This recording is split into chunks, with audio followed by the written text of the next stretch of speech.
안녕하세요. 사랑하는 성도 여러분, 박영주 목사입니다. 반갑습니다.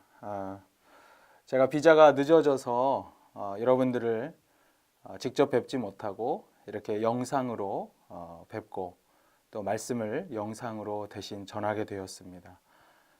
우리가 직접 뵙지 못하지만 그래도 이 시간이 하나님의 특별한 계획 가운데 있다고 믿습니다. 함께 기도하면서 이 시간들을 잘 보낼 수 있는 저와 우리 모든 성도님들 되었으면 좋겠습니다. 오늘은 한국에서는 설날 명절입니다. 설날 명절 연휴 기간인데요. 우리 한번 좌우 옆 사람들하고 또 앞뒤 사람하고 이렇게 한번 축복하면서 얼굴을 보면서 축복하면서 인사하면 좋겠어요. 새해 복 많이 받으세요. Happy New Year. May God bless you. 옆 사람하고 그렇게 인사하겠습니다.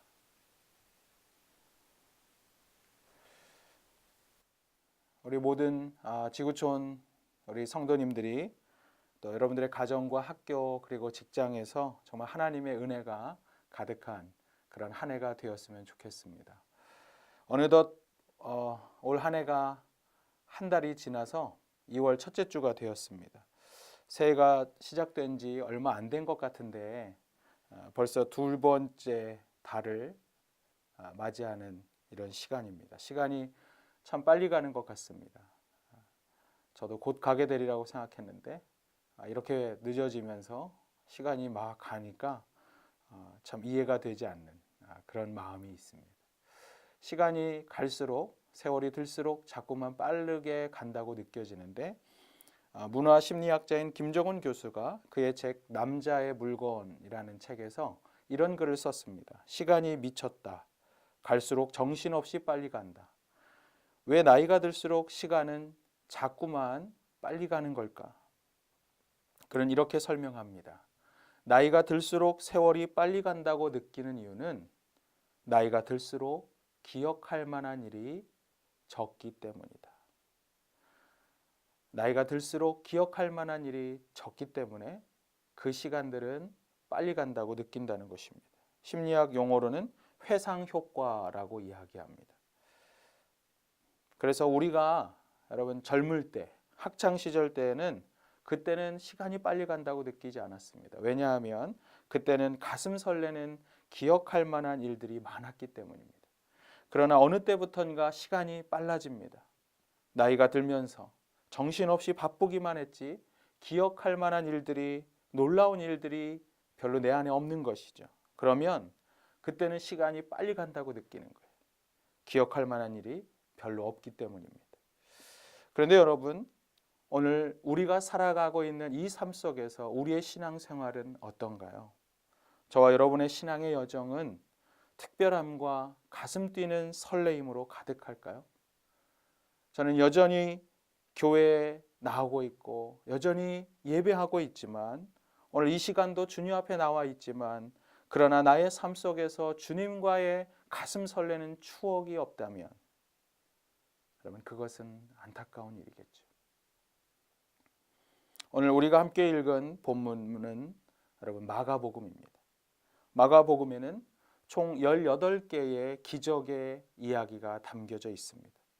복음서 중에서 가장 많은 기적을 그리고 치유의 이야기를 소개해주고 있는 책이 마가복음입니다. 어느 날 제가 마가복음을 묵상하다가 문득 이런 생각을 해봤습니다. 왜 그럴까? 왜 마가는 다른 이들보다 더 많은 기적의 이야기를 자신의 복음서에 담고 있을까? 어쩌면 마가는 자신의 복음서를 읽는 사람들마다 그들의 삶의 자리에서 그리고 그들의 일터와 가정에서 여전히 살아계신 하나님의 놀라운 기적들로 가득 채워지기를 바라는 마음으로 예수님의 이야기를 기록하고 있었던 것은 아닐까? 예수님을 만나고 그분과 함께하며 경험했던 가슴 설레는 기적의 이야기들이 저와 여러분의 삶에 가득하기를 바라는 마가의 바람이 함께 담겨 있었던 것은 아니었을까요? 저는 오늘 예수님의 마지막 치유의 장면인 오늘의 본문을 통해서 우리 성도님들의 삶 가운데도 여전히 일하시고 계시는 그 놀라운 예수님의 기적의 이야기들이 가득하게 되기를 주님의 이름으로 축원합니다. 자, 그렇다면 우리가 어떻게 예수님의 기적으로 가득한 삶을 살 수가 있을까요? 예수님의 기적을 경험하는 삶, 어떻게 가능하겠습니까? 첫 번째로 겸손히 예수님 앞에 나와야 합니다. 우리가 주님 앞에 나아갈 때 겸손한 마음을 우리가 담고 나아가야 한다는 사실입니다. 오늘 본문 46절부터 47절 말씀을 우리 같이 한번 저와 함께 읽어볼까요? 시작. 그들이 여리고에 이르렀더니 예수께서 제자들과 허다한 무리와 함께 여리고에서 나가실 때에 디메오의 아들인 맹인 거지 바디메오가 길가에 앉았다가 나사렛 예수시란 말을 듣고 소리질러 이르되 다윗의 자손 예수여 나를 불쌍히 여기소서 하거늘. 오늘 본문에 보니까 앞을 보지 못하는 한 거지가 등장을 합니다. 그의 이름은 뭐예요? 바디메오입니다.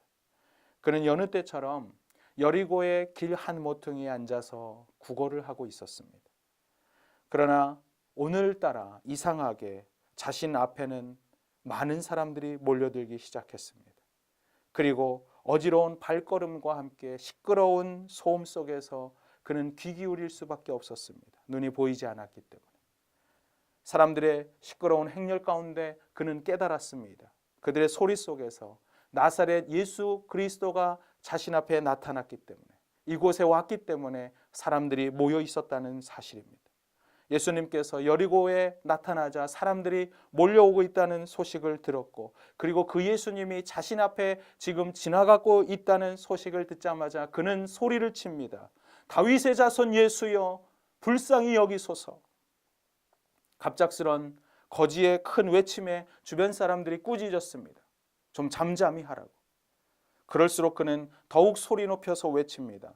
다윗의 자손 예수여 나를 불쌍히 여기소서.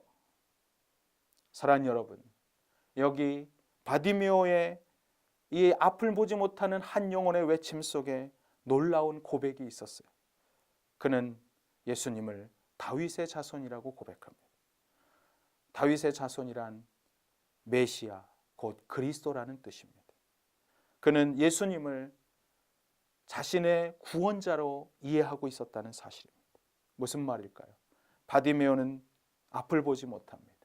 그는 사람들이 전해주는 그 이야기 속에서 귀동냥으로만 예수님에 대해서 들어왔지만, 그러나 예수님에 대해서 이 바디메오는 정확하게 알고 있었다는 사실입니다. 여러분, 우리가 복음서를 읽다 보면 예수님 당시에 바리새인과 서기관들은 구원자, 메시아, 그리스도, 이게 다 같은 말이에요. 그 메시아를 기다리고 있었습니다. 그들은 수없이 성경을 읽었고 그 안에서 성경 속에 그리스도를 찾고 있었고, 그리고 그리스도를 만나기를 사모했습니다. 자신의 시대에 그리스도가 나타나기를 바라고 있었습니다. 그러나 정작 예수 그리스도가 그들 앞에 나타났을 때 그들은 그리스도를 알아보지 못했다는 사실입니다. 왜냐하면 자신들의 기대와 자신들의 가치관과 예수님의 모습이 달라 보였기 때문이에요. 고상한 옷을 입고 멋진 기도문을 가지고 기도하면서 사람들이 잘 알고 있는 그런 종교 지도자의 모습을 가지고 있는 것이 아니라, 예수님은 세리들과 밥을 같이 먹고 죄인들의 집에 드나드는 그런 이상한 모습, 그들의 생각 속에서는 그 모습은 메시아 그리스도의 모습이 아니었다는 사실입니다. 그러나 바디메오는 달랐습니다. 그저 다른 사람들이 들려주는 그런 말 속에서 단순하게 예수님에 대한 소리를 듣고 있었지만, 예수님의 설교도 듣고 예수님의 행적이 어떠했다고 소문으로만 들었지만, 그래서 어쩌면 그는 예수님을 바르게 이해하기가 더 어려웠을지 몰라요. 그러나 그가 낮아진 마음으로 예수님의 이야기를 들으면 들을수록 더 겸손한 마음으로 그분을 이해하기 시작합니다. 더 낮아졌고 그는 가난했고 그의 마음은 주님을 향해 나아갈 때마다 비참한 영혼처럼 가난해지고 있었습니다. 그렇게 예수님의 이야기를 듣던 어느 날 그는 확신합니다. 맞아, 그분이 바로 나의 구원자 메시아야. 나는 그분을 만나고 싶어. 이 소망을 가슴에 품고 예수님에 대한 이야기를 듣고 있던 어느 날, 오늘 바로 그 순간 예수님이 자신의 앞을 지나가고 있다는 것을 그는 깨달았습니다. 그것을 알게 됐습니다. 이 말을 듣자마자 그는 외칩니다. 다윗의 자손 예수여, 나를 불쌍히 여기소서. 사랑하는 여러분, 오늘 우리는 어떤 모습으로 주님 앞에 나왔나요? 오늘 이 예배당에 오실 때 오늘 우리는 어떤 마음으로 이 앞에 오고 있었을까요? 우리가 주님 앞에 나올 때마다 내 삶과 그리고 내가 가지고 있는 가치관, 내 생각, 여러분 이것을 가지고 오는 게 아니에요. 오늘 예배에 나오면서 주님이 주시는 말씀이, 주님이 나를 향한 마음이 내가 품은 것과 다르다 할지라도 주님의 말씀으로, 주님의 영으로 나를 채워 주시옵소서. 내 생각이 아니라 주님의 생각으로 가득하길 소원합니다. 내 선입견을 내려놓습니다. 주님의 영으로 주여 내가 충만케 하여 주시옵소서. 겸손히 주님 앞에 나아갈 수 있게 되길 바랍니다. 그럴 때 우리는 주님을 경험하는 것입니다. 우리가 그런 마음으로 날마다 주님 앞에 겸손히 무릎 꿇는 마음으로 매일매일을 살아갈 때 우리의 삶에 주님이 찾아오시고 주님은 내 삶과 함께 나와 함께 일하신다는 사실입니다. 제가 결혼할 때쯤에 제가 TV 프로그램을 하나 보고 있었습니다. 다큐멘터리였는데 굉장히 인상적인, 감동적인 다큐였습니다. 뭐냐 하면 생로병사의 비밀. 얼마 전까지도 방영을 하고 있었는데요. 굉장히 오래전에 이게 시작됐습니다. 그날은 사랑이라는 주제를 가지고, 사랑이라고 하는 우리가 보면 감성적인 주제인데 이 주제를 과학적으로 접근하는 방식이었습니다. 3번에 걸쳐서 사랑에 대해서 다루고 있는 그 다큐를 보는데 그 마지막 편은 뭐냐 하면 세월이 흘러가면 흘러갈수록, 원래 1부작은 처음 사랑이 어떻게 시작되는가, 연인들이 만나는 로미오와 줄리엣의 사랑, 처음 불붙는, 갑자기 한 여인을 보고 그 여자만 칼라로 보이고 나머지는 흑백으로 보이는, 왜 이런 일이 일어나나, 그거를 다루었고, 그 다음에 2번째에서는 우리가 아이를 키워가면서 부모로서 부부가 갖게 되는 사랑의 마음들, 그것을 다룹니다. 그리고 나서 3부에서는 중년을 지나서, 그래서 중년과 노년의 그런 사랑, 나이 들면서도 여전히 부부는 얼마나 사랑할 수 있는가, 그것을 다루고 있었습니다. 그 중에서 제가 한 남자의 인터뷰가 굉장히 인상적이었습니다. 그래서 뭐냐 하면 그 둘 사이는 사실은 이혼의 위기까지 갔었던 사람입니다. 그러나 지금은 매우 행복하게 중년을 보내고 있는 부부가 나와서 인터뷰를 하는데, 그때 남편이, 결혼 25년 차인 이 남편이 이런 이야기를 했습니다. 그런데 저는 아직도 이 사람을 잘 모르겠어요. 아내를 가리키면서. 내가 아무리 이 여인을 알려고 해도 여자의 속마음을 다 알 수가 있어야죠. 제가 그때 결혼을 준비하고 있을 때인데, 여러분 이 말을 들으니까 얼마나 실망스러웠겠습니까?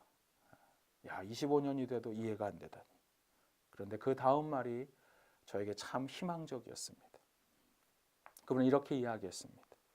내가 이 여자에 대해서 아무리 알려고 해도 다 알 수가 없다고. 내 아내를 100% 이해할 수는 없지만, 그러나 분명한 것은 만약 이 세상에서 내 아내를 가장 많이 알고 있는 한 사람이 있다면 그 사람 나오라고 하면 바로 나라고. 내가 이 여인을 100%는 다 알지 못합니다. 지금도 평생토록 다 알 수 없겠죠. 그러나 이 여자를 가장 많이 아는 사람이 이 세상에 한 명 있다면 그 사람은 나라고. 얼마나 멋진 말입니까? 내가 내 아내를 100% 이해할 수는 없지만 이 세상에서 가장 많이 이해하는 사람은 저입니다. 아니, 저이기를 원합니다. 이렇게 오늘 밤에 우리 성도님들 가서 한번 그렇게 아내에게 이야기해 보세요. 손이 오글거릴지 모르겠어요. 멋진 사랑의 고백이죠. 그리고 제가 그걸 보고 나서 얼마 안 있다가 기도하는 가운데 문득 주님 앞에 이렇게 기도했습니다. 그런데 주님, 제가 일평생을 살면서 주님을 어떻게 100%다 이해할 수 있을까요? 내 인생의 길에 고난을 만나고 그리고 어려움을 겪고 사망의 음침한 골짜기를 지나가야 하는 그 순간, 아마도 저는 주님 앞에 이렇게 고백할지 모르겠어요. 주님, 주님 이해가 되지 않아요. 나에게 왜 이렇게 어려움이 있을까요? 저는 이해가 되지 않아요, 주님. 아니, 이 삶이 이해가 안 되는 게 아니라 주님이 이해가 되지 않아요. 그렇게 고백할지 모릅니다. 그리고 내가 그 고비를 지나 인생 가운데 하나님을 알았다고 말하고 있을지 모르지만, 그러나 사실은 내 평생을 산다고 한들 우주보다 더 크시고 넓은 그 하나님을 내가 어떻게 이해하겠습니까? 그러나 주님, 제가 주님을 더 알고 싶습니다. 주님을 매일매일 알아가는 기쁨이 있고 싶습니다. 그래서 어제보다 오늘 주님을 더 알게 해주십시오. 아니, 오늘보다 내일은 주님을 더 많이 알아가는 기쁨으로 넘치게 해 주옵소서. 제가 이렇게 기도했어요. 저는 이 기도가 저와 우리 모든 공동체의 기도가 되기를 바랍니다. 우리가 주님을 날마다 알아가는 기쁨, 매일매일 그분을 알아가고 또 경험하고, 단지 누군가의 이야기가 아니라 나의 이야기로 그분을 알아갈 수 있다면 여러분, 그것은 얼마나 큰 기쁨이고 행복이 될까요? 여러분, 이 세상에서 우리가 돈을 많이 버는 것도 좋은 것이고 안정된 삶을 사는 것도 매우 기쁜 일입니다. 그러나 나를 만드시고 온 세상을 주관하시는 하나님, 그 창조주 하나님을 나의 매일의 삶에서 경험한다. 여러분, 이보다 더 행복한 일이 있을까요? 내 삶을 저 위대한 하나님, 이 땅을 창조하신 그 하나님이 나를 붙드시고 있고, 나는 누구도 아닌 그 하나님의 절대자의 손에서 오늘 매일매일을 살아가고 있다. 그분의 손에 나는 붙잡힌 바 되었다. 여러분, 이보다 더 안전하고 이보다 더 위대한 삶이 어디 있겠습니까? 매일의 삶에서 하나님을 경험하는 것, 일상에서 성령의 붙드심을 경험하고 그분과 함께 매일을 살아가는 것, 이보다 더 큰 기적의 삶이 어디 있습니까? 저는 우리들 모두가 이 삶을 살았으면 좋겠어요. 그래서 내 삶의 굴곡진 그리고 왜곡된 시각 때문에 주님 앞에 못 나아가고 주님을 바르게 못 보는 것이 아니라 겸손하게 나를 내려놓고 겸손하게 가난한 마음으로 주님을 더 알고 싶습니다. 그렇게 나아갈 때 사랑하는 여러분, 오늘 우리 주님은 우리의 삶을 기적의 장으로 만들어 가실 것입니다. 저는 이 놀라운 은혜가 우리들 모두에게 가득하기를 주님의 이름으로 축원합니다. 예수님의 기적을 경험하는 인생, 어떻게 살아갈 수 있을까요? 두 번째로 예수님을 의지해야 합니다. 우리가 예수님 앞에 겸손히 나아가지만 더 중요한 것은 그분만을 의지하는 것입니다. 우리 본문 48절 말씀 같이 한번 읽어보겠습니다. 48절입니다. 함께 읽습니다. 시작. 많은 사람이 꾸짖어 잠잠하라 하되 그가 더욱 크게 소리질러 이르되 다윗의 자손이여 나를 불쌍히 여기소서 하는지라. 사람들은 바디메오를 잠잠하라고 그렇게 말했습니다. 너무 소란하다. 좀 조용히 해라. 그런데 사람들이 그렇게 경계하면서 그를 조용히 하라는 그런 경계심을 느끼면 느낄수록 이 바디메오는 더 큰 소리로 외칩니다. 다윗의 자손 예수여 나를 불쌍히 여기소서. 그런데 바로 여러분, 지금 거지 바디메오의 이 상황을 한번 생각해 보십시오. 바디메오가 지금 구걸을 하고 있습니다. 앞으로도 계속해서 여러분 구걸을 할 거예요.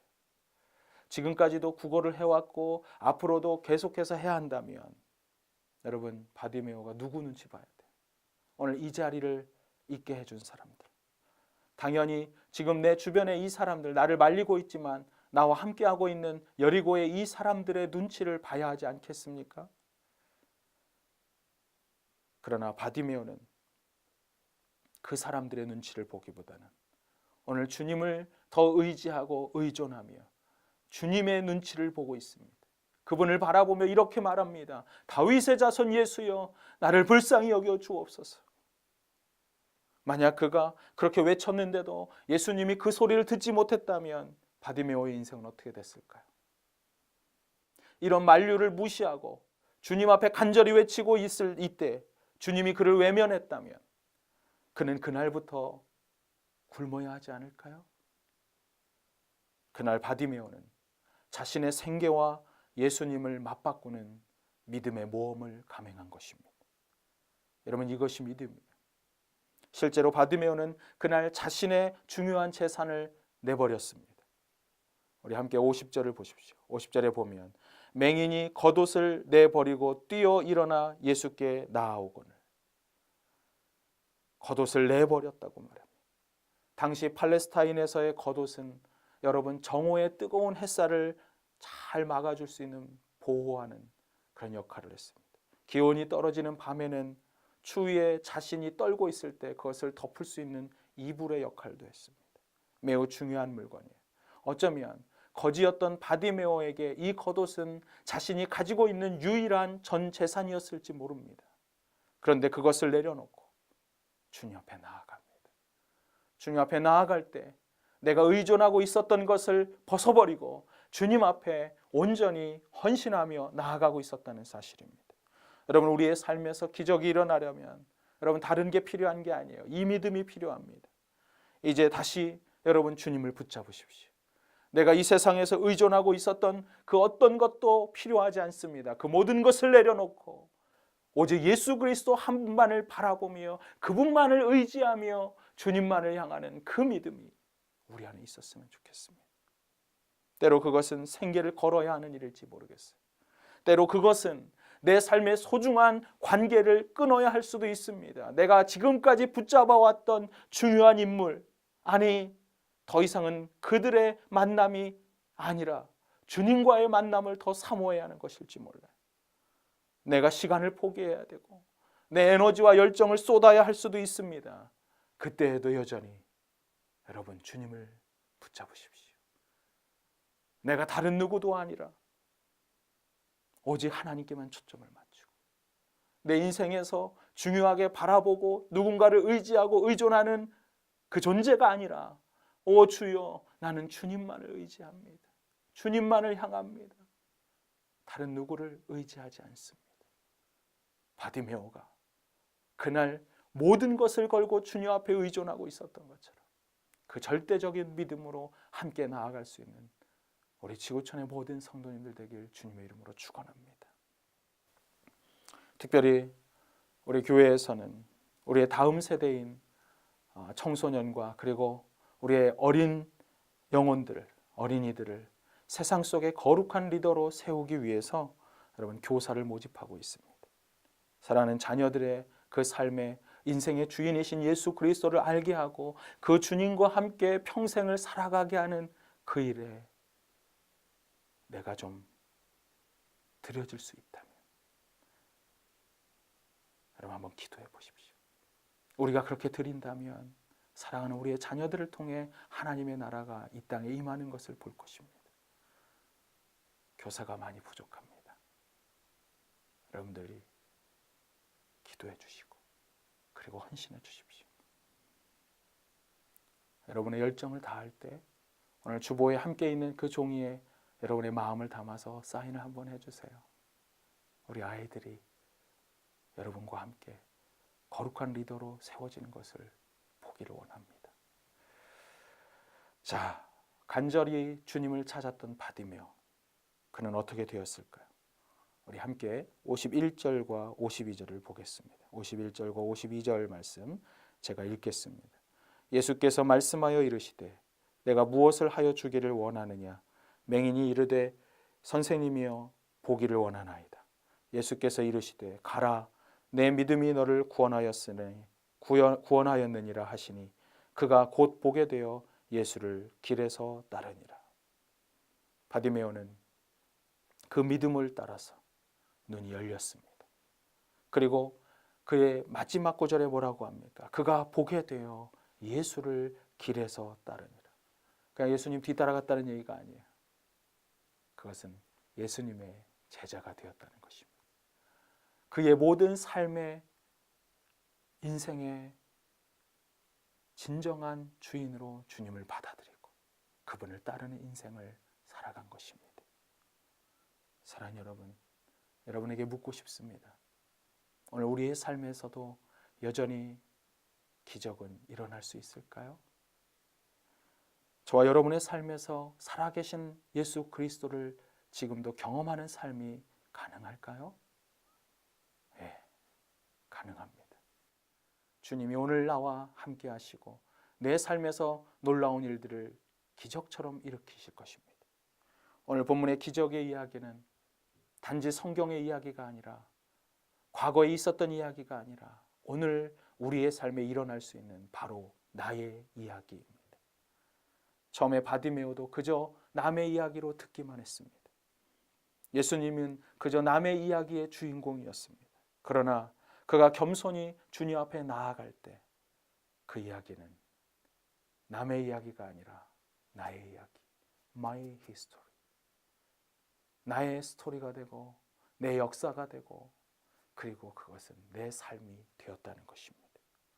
저는 우리 주님을 그렇게 만나는, 이제 남이 들려주는 그저 청중에 불과한 인생이 아니라 주님의 이야기가 나와 함께하는 놀라운 이야기가 되는, 그래서 나의 이야기, 내가 그 기적의 드라마의 주인공이 되고 주님과 함께 평생을 살아가는 놀라운 은혜가 있게 되기를 바랍니다. 그래서 주님과 함께하는 인생을 살아가던 어느 날 우리의 심장의 고동이 멈추고 우리의 혈관의 피가 식어질 때 사랑하는 자녀들에게 우리가 이렇게 고백해야 되지 않을까요? 사랑하는 아들, 사랑하는 내 딸아, 지금까지 살아온 인생 그렇게 쉬운 인생은 아니었지만 그때마다 내가 여기까지 살아올 수 있었던 이유는 그때마다 나와 함께 하신 하나님 때문이란다. 너무나도 어렵고 힘겨울 때도 있었지. 인생의 모퉁이를 지나올 때마다 나는 때로는 넘어지기도 했었지. 그러나 그때마다 나를 붙잡았던 분, 나를 인도하셨던 분, 나와 함께 하셨던 나의 하나님, 그 하나님을 내가 알기를 원한다. 여러분, 우리가 인생을 살면서 무엇을 유산으로 남기려고 하십니까? 무엇을 우리의 자녀에게 남겨줄 수가 있을까요? 우리가 진정 남겨야 할 것은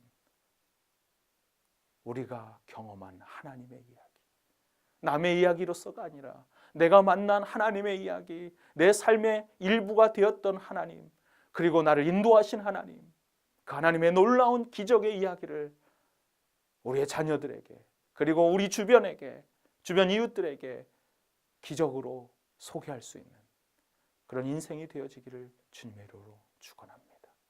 우리가 그런 삶을 살아가기 위해서 오늘 이 시간 겸손히 주 앞에 나왔으면 좋겠습니다. 그리고 간절히 주님만을 의지했으면 좋겠습니다. 주님, 이 세상의 모든 것을 내려놓습니다. 물질도 내려놓습니다. 오직 하나님만, 내가 의지하고 있었던 사람 내려놓습니다. 바라보고 있었던 것 내려놓습니다. 오직 주님만 바라봅니다. 주님, 나와 함께하여 주시옵소서. 그럴 때 놀라운 우리의 삶이 놀라운 기적의 장으로 변화될 줄을 믿습니다. 우리 주님은 우리와 함께 하실 것입니다. 내 삶에 여전히 함께 하시는 그 주님과 함께 이 한 해 승리하며 기적을 경험하는 놀라운 한 해가 되기를 주님의 이름으로 축원합니다. 함께 기도하겠습니다. 그렇습니다, 주님. 한 비천한 영혼, 그러나 간절히 주님을 찾고 겸손히 주님 앞에 나왔던 한 영혼의 부르짖음에 우리 주님의 마음이 움직이셨고 그리고 기적을 베푸셨습니다. 오 주님, 주님이 나의 주님이 되기를 소원합니다. 우리의 삶의 자리에, 우리의 삶의 마당에 찾아오셔서 우리를 놀라운 기적의 장으로 살아계신 하나님을 경험하는 매일의 삶으로 살아가게 하여 주시옵소서. 우리가 그렇게 주님 앞에 주님만을 의지하기로 결단하며 나아갈 때 하나님의 놀라운 은혜가 넘치기를 소원하며 우리 주 예수 그리스도의 이름으로 기도하옵나이다. 아멘.